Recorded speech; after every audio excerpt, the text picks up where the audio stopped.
Hello everybody out there, YouTube land. Ed here, ELH Scale Model Garage, and today, Saturday, July the 27th, 2024, was the annual Space City Shootout 2024 here in Houston, Texas, hosted by the model club that I am a member of, HAMS, Houston Automotive Modeler Society. And we had a near record, if not record-breaking, turnout today. We had well over 200 models on the tables for being judged. We had a very large vendor turnout, of which I definitely made use of. I picked up as a stash haul. I picked up the 2013 Camaro ZL1.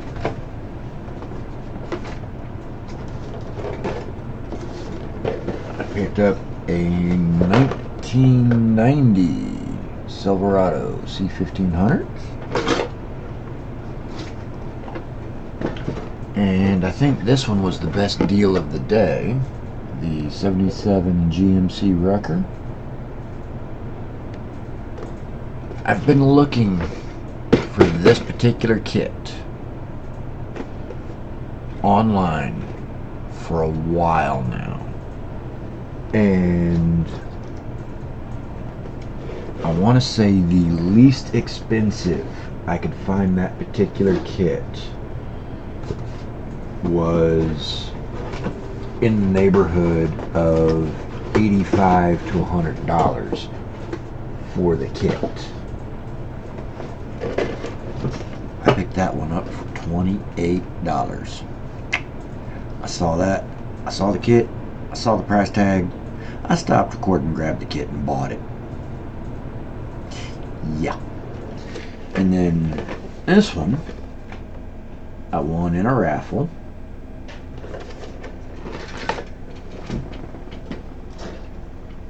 And then one of my club members was there doing some professional photography for various models to be featured in Fine Scale Model magazine and whatnot. And he was also doing some 3D printing. So over here in this paper towel, I gotta set them out in the sunlight and let them cure a little bit because he didn't have any way to cure them on site.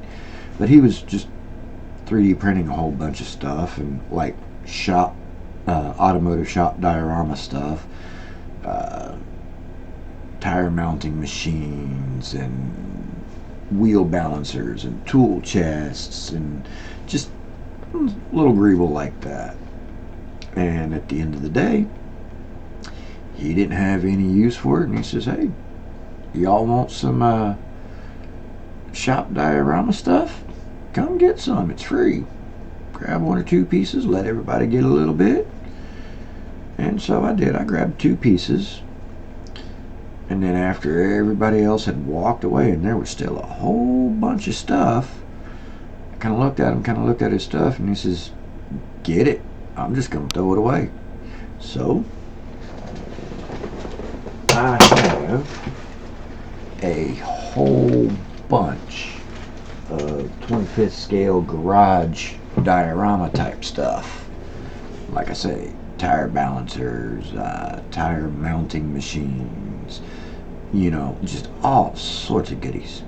So yeah, that's pretty cool. So as y'all may remember from my last week's episode of MC&C, that's Model Cars and Coffee, by the way, when Hurricane Beryl came through here, Houston, she knocked out my power, and I was without power for a week.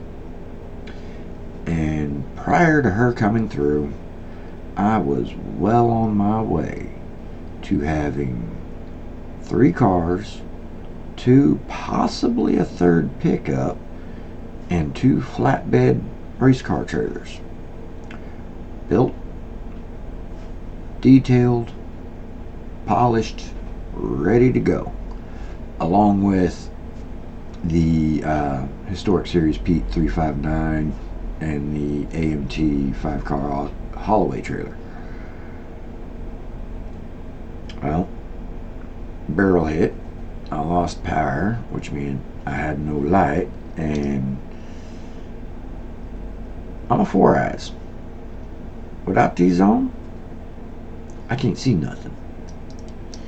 Even with these on, if the light's not real bright and strong like what I have right here right now, I still can't see nothing.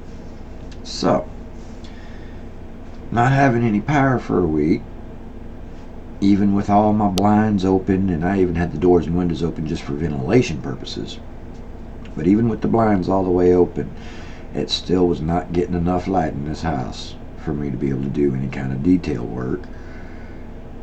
And the only painting I would have been able to do, had I been able to see, would have been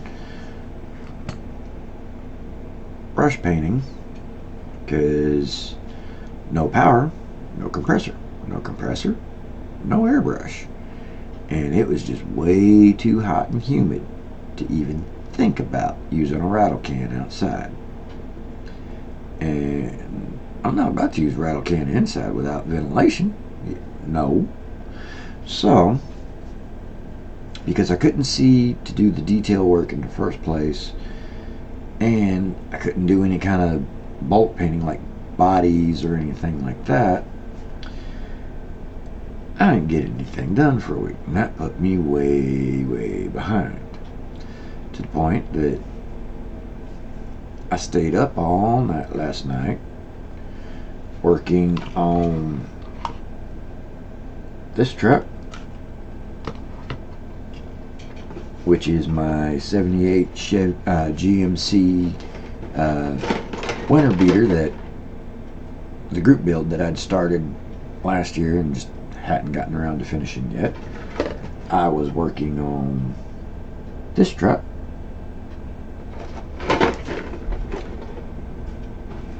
No, correction. 3, maybe 4. Because I was also working on my Viper Dodge Ram VTS truck. And if I had been able to work during that week that I was up without power, I would have probably also had my OBS Chevy monster truck. But last night I was working on, like I said, I was working on this truck, the 78 Dodge, and the Ram VTS. I was also working on my Camaro 50. It may look finished, but she's not quite finished. She got about an hour and a half yet to go before she's finished. And I was working on my 64 Impala Lowrider SS. And I just wasn't able to get any of it finished. So, and by the time I noticed what time it was and how long it would have taken me to pre-do the paperwork and get it printed out and everything ready to go, I just wasn't able to take anything, because if I'd have tried to do the paperwork, get it printed out and ready to go, plus the models all loaded up, well, this semi-inch trailer, I wouldn't have been able to make it to the show on time to be able to put it on the table to get judged. So I just left up out of here without any kits. I didn't put anything on tables today. However, I took this little guy with me and I recorded everything. I went up and down, recorded every single model on tables that was there to be judged, and I went through the entire vendor section area, and that follows. So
you enjoyed the footage that I picked up today there at Space City Shootout, and hope you enjoyed the music that I set it to. And whatever time of day it is when y'all get around to watching this, morning, afternoon, day, night, evening, whatever, don't matter, it's all good. Have a great one, and until next time, I'll be in the garage.